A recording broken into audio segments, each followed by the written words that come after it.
What's up, everybody? A couple quick notes before we hop into this week's episode of the podcast. I want to mention a couple things. ChatGPT is going to be a big topic in this episode, and one of my favorite apps currently is Audiopen.ai. Both are great tools. We'll talk about them a ton in this episode. Succession, great show, wrapped up. Highly recommend you check that out if you like TV shows on HBO Max. And again, check out Audiopen and Llama Life as apps to you. Good morning, everybody. My name's Will Schmier. Welcome back to another episode of the Lovable Survivor podcast.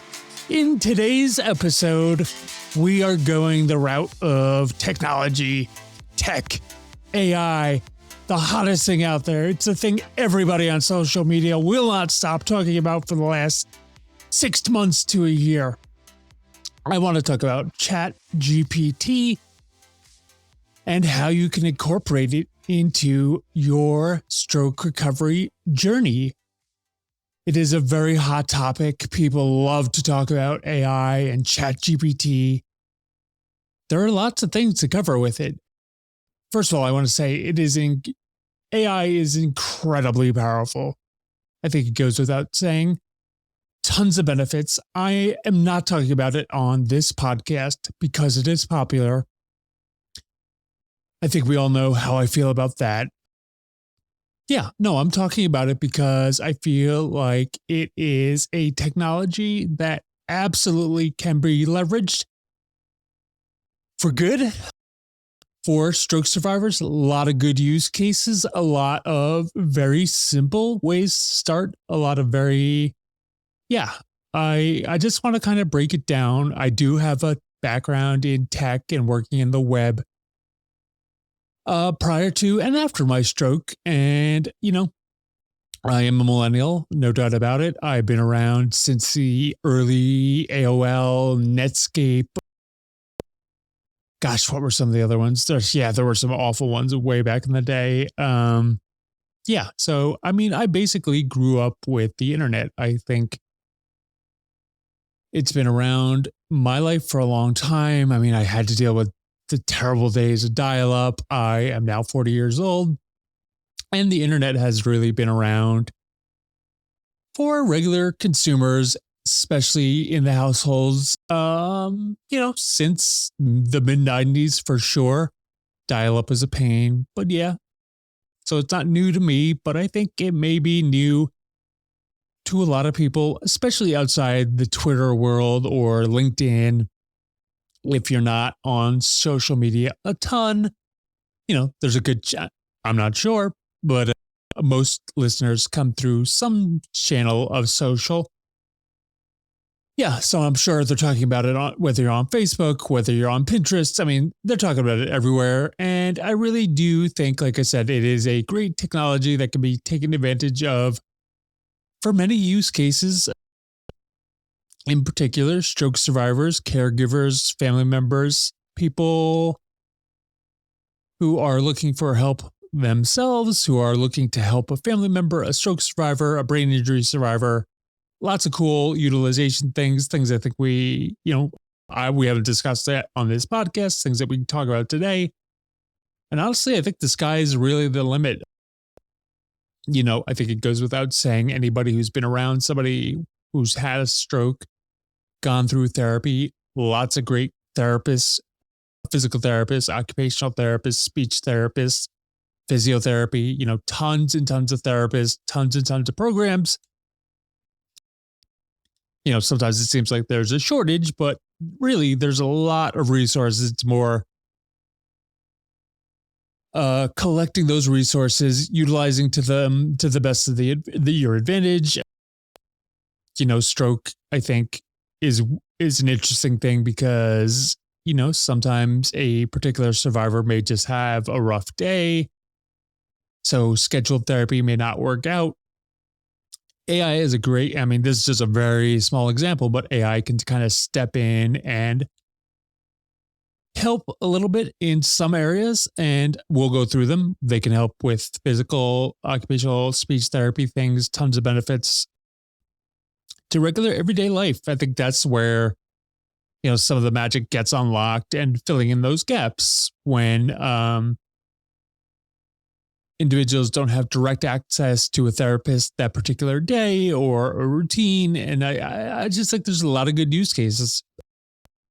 So yeah, we'll hop into it today and go through those. There's a lot of key points, but yeah, we'll talk about using AI for various phases of the recovery, brainstorming, using it as an assistant to brainstorm. Again, speech therapy, lots of good use cases for AI and ChatGPT in particular. Yeah, just building out kind of different exercises, getting explanations for exercises. Maybe you were in therapy, say in the morning, but you forgot how to do part of the exercise. You can kind of work on, it's not different than Google search, but you could do your standard search, right? And find an exercise or an application and then, plug it into ChatGPT and sort of take the baseline from what you found on research and then kind of, through ChatGPT, if you're familiar with it, you can kind of utilize it to build into what's working for you or how it might apply to your case. But the main thing I want to talk about is like the access and affordability. Tons of great books. Absolutely. Tons of great books. In fact, I've had another one that I'll talk about later in this episode. But, I remember when I was at the Big Brooks here down in Jacksonville, Florida, in early 2020, right before COVID. And when I was there, I was doing a lot of speech therapy and I bought a book of, I know this sounds dumb because you could just get a dictionary, but like I bought a book of speech therapy exercises and like basically lists of different types of words, like from kind of beginning to relearn speech. Now, I wasn't completely decimated by the stroke and MS in terms of speech, but there were definitely words that were really hard to say at the beginning. There are still words that are really hard to say if I'm not paying attention, if I'm not breathing correctly, if I'm very tired.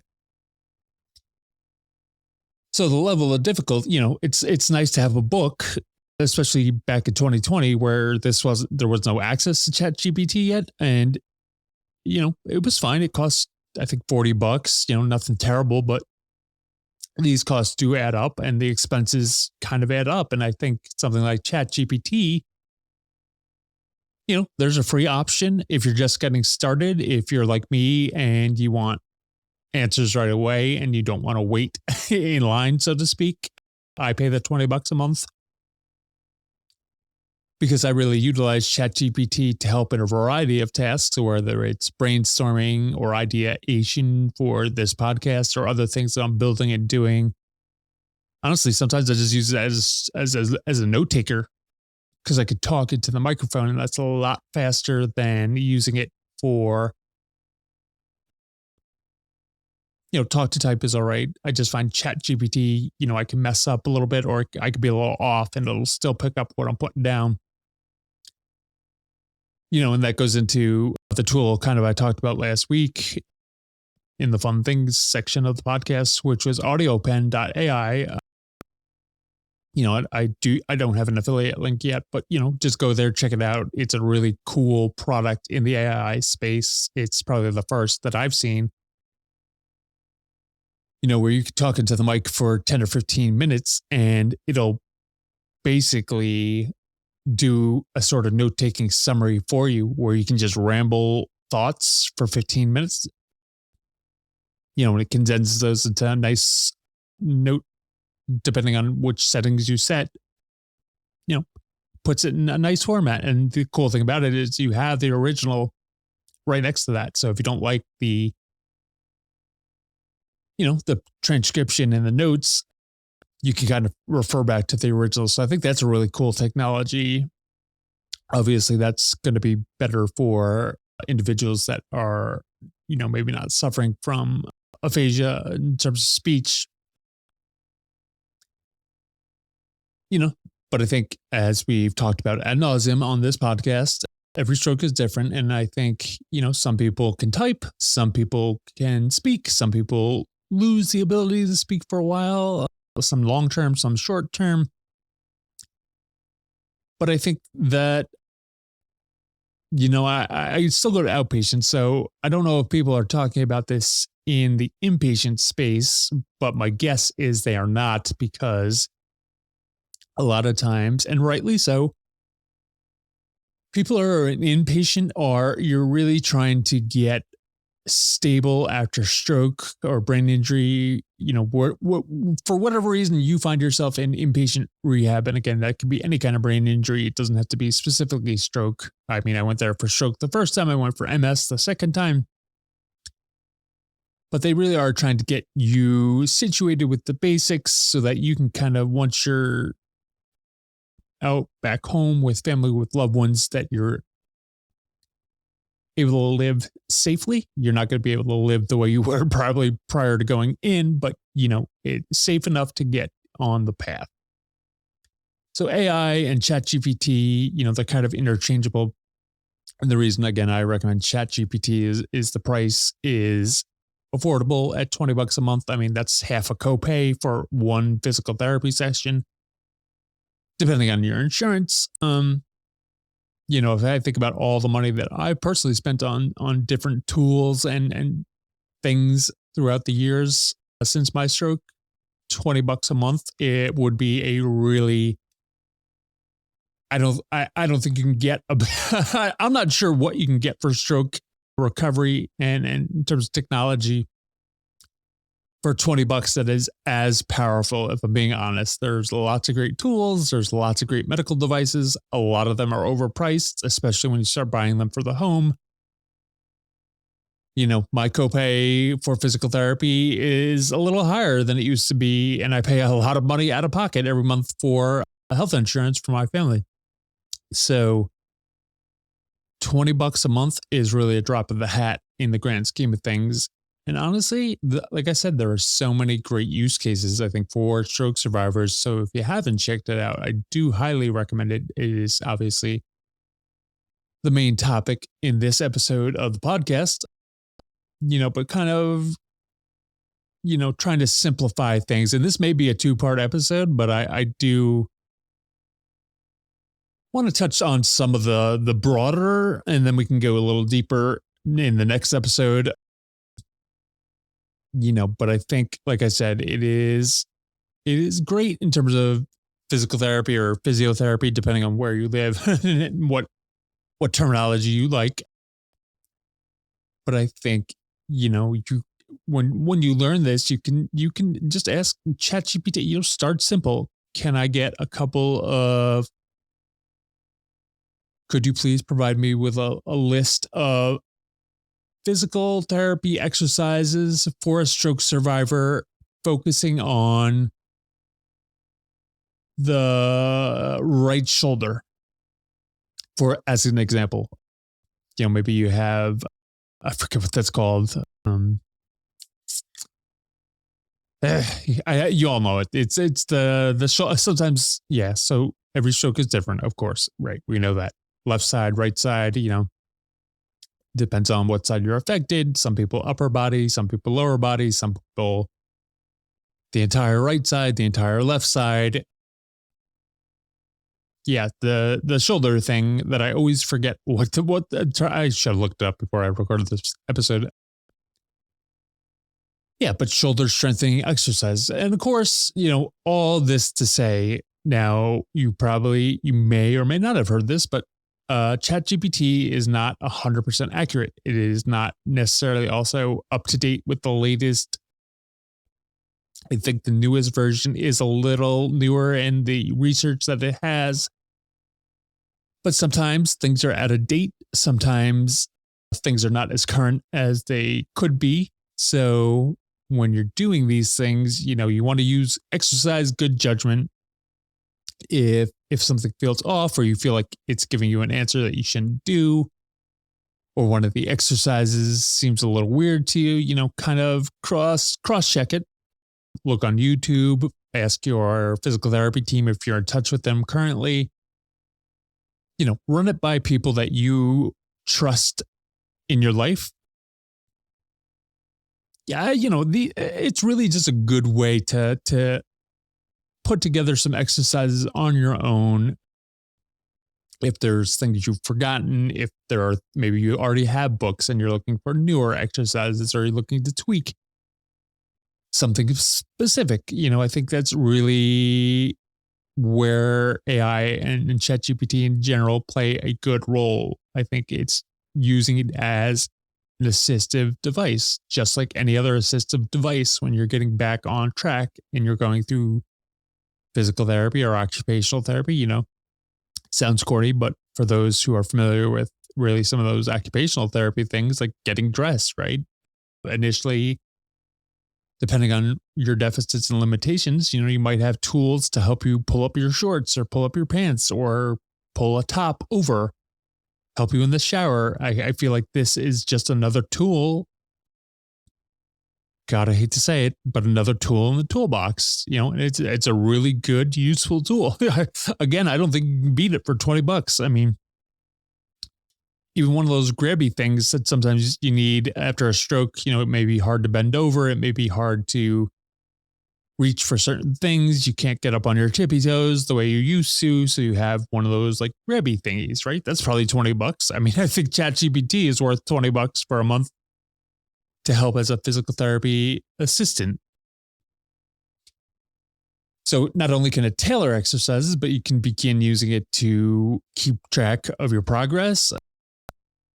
And I think there's just a lot of use cases, like I said, that I haven't even scratched the surface with, because obviously now I've talked about a pretty good amount here, but I've been running a lot. So I am in the neuro rehab outpatient program here in Florida right now, because I'm trying to get from good to better in terms of running. In fact, I was just at the facility twice last week doing a lot of work there, which I'm really excited about, because I'm really getting to that next level, which I know is a little aside because it has nothing to do with AI, but I see tons of tools and technology being used in the neuro rehab center here in Jacksonville. And it's really cool, but it's all at the center, right? And while I love Brooks and the access to this, I feel like some of these technologies could be in the home so that you could be doing more work at home on your own if you want to. Because even when I was at the Big Brooks 3 years ago at inpatient, they're doing a lot of work, and I think the breaks are there, honestly, for my safety in my case, because I'm gung ho about things. But there's downtime where you could be working on smaller things. I remember when I got that book with a book of words, I would practice speech therapy for like 2 hours in between physical therapy sessions. And I think, that actually ties into what my next point is, that like you can just, again, I'm not saying don't buy these books, and I'm not saying AI first. Let's go back a little bit. AI is not going to replace any person or therapist of any kind. Okay. It is just a tool to enhance and help. I still think it's worthwhile buying books. I just don't know that you need to buy 10 books on speech therapy or physical therapy exercises at $100 a pop. I think you could buy one. And then I think you can use ChatGPT to generate, here's a list of words that I practiced, and I'm looking for a list of 20 words, from the Slavic regions of Europe. And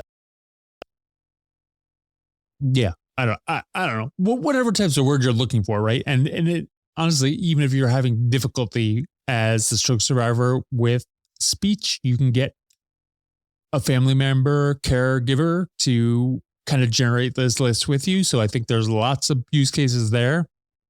And again, the same thing with occupational therapy. It's a little bit different with occupational therapy, because if you wear contact lenses like me, ChatGPT is not going to put your contact lenses in, but It can help with setting reminders, creating daily routines, medication reminders. I think there's kind of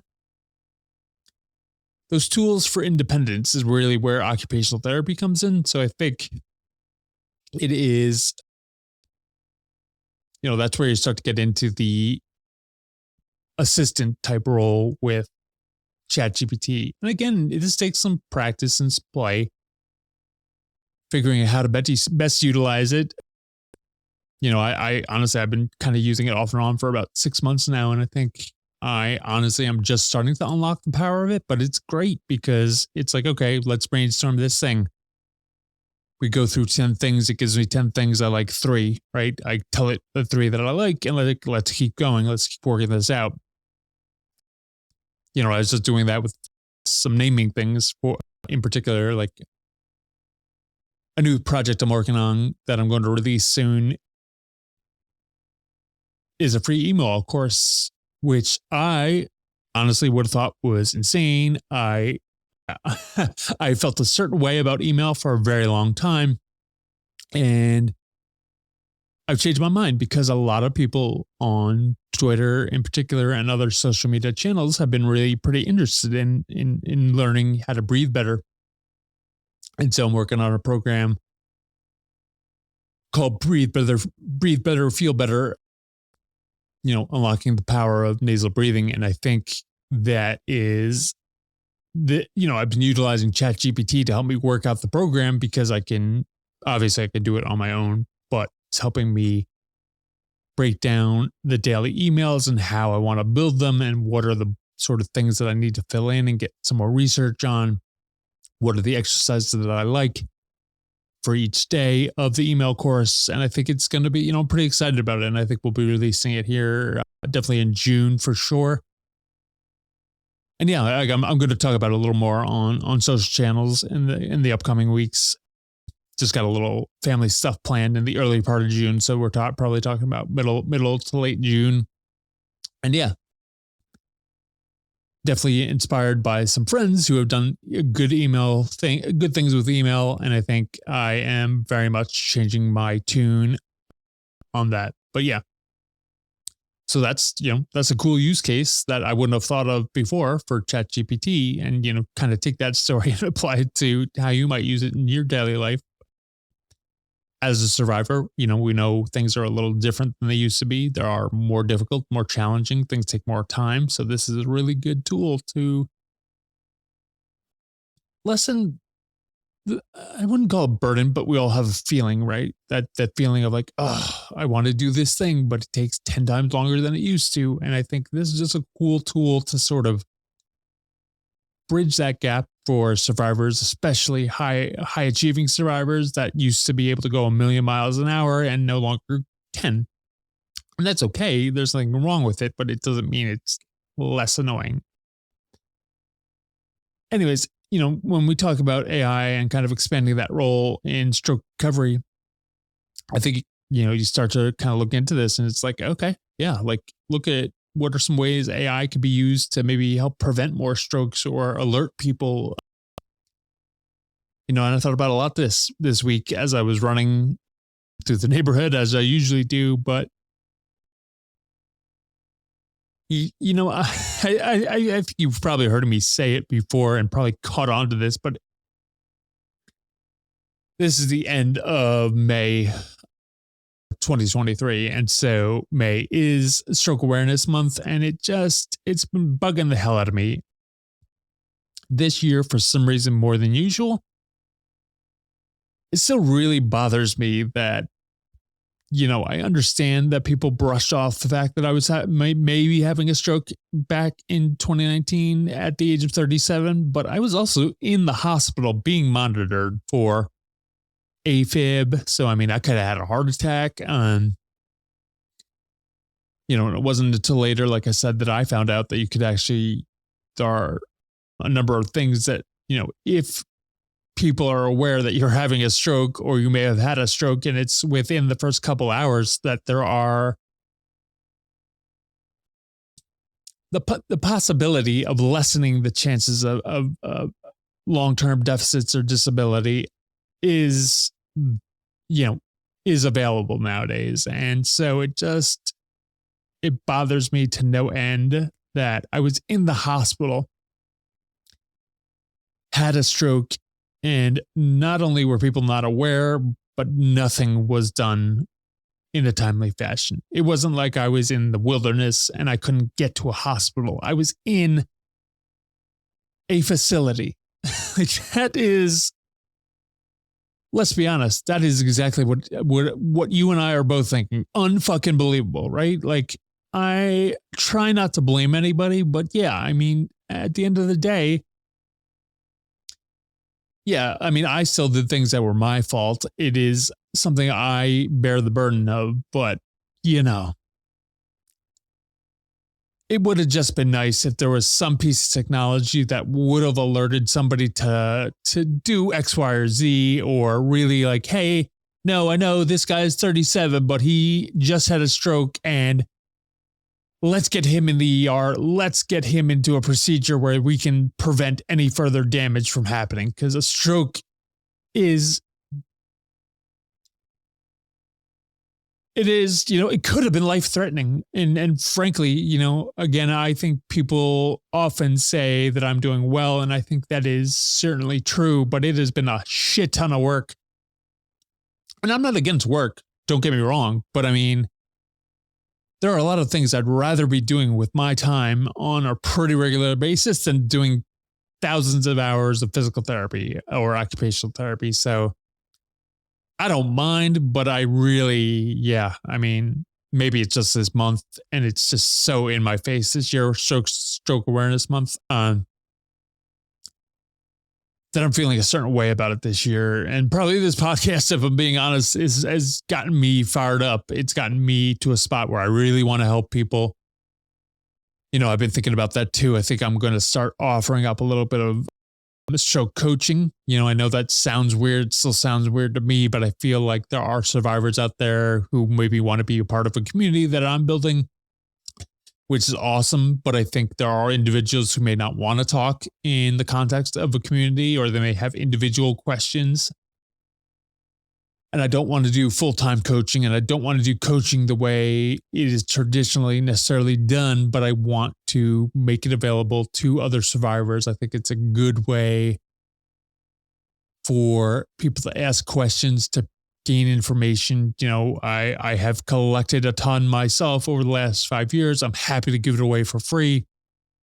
But I think going forward, I'm going to, start offering up a little bit of one-on-one coaching with stroke survivors and or caregivers to help facilitate things faster, right? Because I'm building this podcast, I'm building a community. I have resources that I have.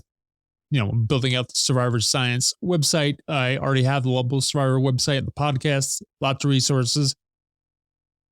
More coming. And, I'll be working on that over the next several months to really build that in a way that makes sense for people starting at X, going to Y at different various stages. But, if somebody is new or somebody feels like they're at a new stage and they want a little help, and I can do that for them, I'm happy to get answers to them faster. I just think it's something that I'm going to start offering. If it becomes popular and more, wanted more and needed on a bigger level, I'll have to reevaluate that. But that's something I'm starting to think about as I've been thinking about this podcast and how I can help. And again, these are free tools. These are, all these episodes backdated are available to everybody. So I think, again, I got on another tangent, but I get so fired up about being in the hospital and having that stroke, and just nothing really was done about it. So going forward, I think AI does play a big role. It'll be able to hopefully help doctors become aware of things. I don't know if it'll prevent strokes, but it'll hopefully help identify them faster. And the proper, my hope is that it'll be able to identify things faster and the proper care be given, because we've come a long way. But, anything that can make something easier for somebody having a stroke. I mean, yes, I did a lot of things that were not great, but there are tons of people who have a stroke who are healthy as a horse, right? Like think about Michael Johnson, who is the 96 US Olympic champion in I think the 100 and 200 meter or 200 and 400 meters, whatever. There was a period of time he was the fastest guy in the world and like he had a stroke. So yeah, all types of people, all ages, all communities, all backgrounds. It's just, yeah. So not only can it help prevent stroke, but, for those that have had a stroke, I think there are daily tasks it can assist with, and another thing that hasn't really been talked about, I've talked about it a little bit because I'm pretty open, but I think, this one's going to be a little weird, but I think it can help with some mental health in terms of just supporting. And I'm not saying it's going to replace therapy or replace another human being, but just mental health in terms of like utilizing ChatGPT to just do maybe things that were considered mundane or silly tasks back in the day that are now a little bit more difficult. And, that plays a role in mental health. Think about survivors, caregivers, and family, right? Everybody is helping out, right? Everybody's pitching in. But, you're busy with your own family, kids, wife, husbands, loved ones. A family member could help support a caregiver by coming up with meal plans using ChatGPT. Like I saw somebody recently, I think it was Arvin. He's like, I have a carrot, I have a piece of bread, I have a loaf of bread, and I have an eggplant and some salt, pepper, and like pasta sauce. What can I make that is out of these ingredients? Now it sounds ridiculous, and that's a bit of a stretch, but there's no reason. If you're feeling overwhelmed, and this is anybody, honestly, let's plan 5 meals for the week. We'll have meat and, a starch or something and a vegetable. And like, maybe tell it what you like, what you don't like. And let's plan a meal for 5 days or dinner for 5 days. And then you can take that and put your own twists on it. You don't have to make it exact, but it's a thing, right? And people, for a while, they were loving those ship to house things. And I don't know if they're still popular. I never got into them, but yeah, just the mental overhead of having to make dinner at home and just having ChatGPT spit out 5 meals in 5 seconds. That's just a thing you take off your table. Again, it's worth exploring. But also, like I was talking about earlier with the big brooks down here in Florida, they have access to tons of robotics and VR. I think VR is a really interesting space for survivors because you can, again, I've seen it with my son now. It's like I've tried the Oculus, not my favorite, but like I could understand how you have a little bit more of an immersive experience. And I'm sure there are ways to utilize this technology. It's affordable. You can bring it into the home. And you could be doing work outside of your maybe 1 or 2 regular appointments throughout the week. And it can help. Honestly, it can help think about using it as an assistant. You can keep track of things. Maybe you have questions for the next time you're going to your various doctors. You can keep track and keep lists and go back to them and refer back to them. I'm like, hey, I want to ask these questions. This has been happening. I want to mention this. Like it's a little bit more advanced than just a standard Apple Note or I'm sure there's similar for Android users. So, again, there's so many possibilities. So I think it could be really tiring if you see it on social, but I think if you apply it to your life and your recovery and your daily life, I mean, it depends. Not everybody's into this, but I was just thinking, what got me started on this was that I remember when I got the book in 2020 on speech therapy at the hospital, my speech therapist was like, wow, I've been here 5 years and nobody's ever bought a book. Like, I was floored. I was like, wait, you're telling me this is one of the premier facilities in the Southeast United States and no patient of yours has ever bought a book to practice speech therapy? Like that that blows my mind. And I just wonder, is it because of cost? Is it because of and I don't think she knew the answer, but I was just like that. I mean, again, maybe not everybody's into it, but and I realize it's unusual to be 37 with family and be a stroke survivor who's maybe in shape enough. I didn't suffer from terrible aphasia, but I definitely had mild aphasia, and I still have some variation, I think, of mild aphasia. I'm pretty quick, but I'm not as quick as pre-stroke will. So I think, cognitively I'm all there, but there are days where I could probably stand to do a couple exercises, cognitive exercises, puzzles. I think, again, these are use cases for ChatGPT. You could ask for some puzzles, some word games, some jumbles, just, I don't know. I haven't really asked it to do Sudoku, if that's still a thing, but I mean, I think it's you can't beat this tool for $20 a month. And there are lots of other ones. A lot of them are based on the original ChatGPT, and they were kind of wrapped in some kind of wrapper. So I think I'd go with the original ChatGPT by OpenAPI. I'll put a link in the show notes so that you can go check it out. And again, Audiopen, I think, is a great tool if you're able to speak, but maybe you're not able to type, like is the case with me, where my handwriting and typing are not as great as they used to be. Typing isn't bad, it's just frustrating. So being able to talk and ramble into the mic for 15 minutes and get a reasonably good outline of notes from my 15-minute ramble is something I do. Honestly, I practice it every morning. I do a brain dump in the morning and I do a brain dump in the evening, and it's a great, great, great tool. Highly recommend it. I've given it 2 reviews. I never review anything online, but I've given one on. Yeah, it doesn't matter, but I reviewed it a couple times. I really just enjoy it, and I think it's a great tool for stroke survivors. So I encourage you to explore these technologies. Obviously, please don't make me say it. Use it wisely. Use it intelligently. If you're not sure about an exercise that it's giving you, please cross-reference with other things. Ask your therapy teams. If it feels wrong, it probably is wrong. Not the end of the world. Doesn't mean it's still not a good tool.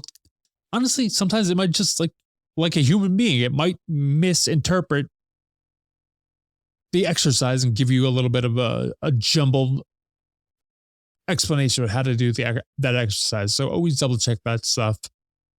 Be smart about it. Anyways, 2 things I will mention in terms of fun this week. And actually, I think I'm going to mention the 3rd thing. But so in the book department, I picked up a book. Again, another book I think was released in 2019 before my stroke, but I did not come across it until very recently. How I missed it, again, beyond me. Probably because of the title. It's called Identity Theft. And the full title is Identity Theft, Rediscovering Ourselves After Stroke. Deborah Meyerson, who is a professor, I believe at Stanford, not a medical professor, but a business professor. I'm not exactly sure, so I don't want to mess it up. Anyways, started reading this book. It's really quite good. Yeah. It's a really, so far, I mean, I'm not very far through it, but it's got some really good takes, really good stuff, a little bit of humor, which of course I love. I feel a lot of the similar feelings, so I know I'm not alone, and I know she discusses in the early chapters that I read that other people are not, a lot of other people feel the same way, and I don't think that changes just as